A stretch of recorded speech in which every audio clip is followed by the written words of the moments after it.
Hi mga friends! So today's video ay nandito na po ako ngayon sa Beaumont, Texas, sa bahay namin. At ngayon, as what I observe sa aking mga tanim, grabe, lanta na siya.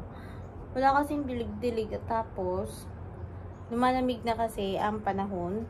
Kaya, eto, sad to say, I need to plant again, start all over again. Mga ilang months na muna. Kasi malamig, hindi kaya ng mga halaman. So, papakita ko sa inyo kung ano na nangyari sa aking mga plants. So, ayan po. Ang aking sitaw, dried na. Pero may mga buto-buto pa naman siya. Ayan, mga may buto. Pwede kong gamitin para itanim next time. Ayan, may sitaw pa naman. Pwede ko tanggalin niya na may harvest ko.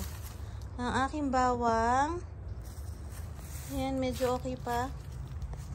Kasi yan, ang aking bell pepper. Tuyong-tuyo. Ulo. Ano, ang bell pepper ko. Ayan, colorful pa naman sana. Ang aking mint. Tayo na, ang rosemary okay pa. Ay, ang okra ko. Kalbo na. Ang aking okra. Ito po, rode.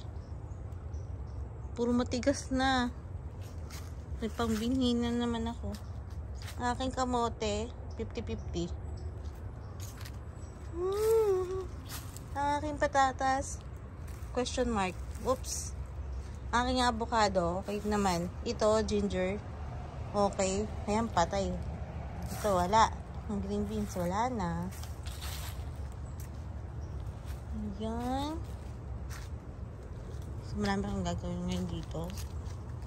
Tapos ito, luya, okay. Survive. Oops. Sibuyas ko, 50-50 na maliliit. Ginger din yun. Ayun, putoy. Aking bell peppers, ayan, may mga bunga naman siya. Pero lanta. Ayun, aking malunggay. Aking talong, kamatis, wala na.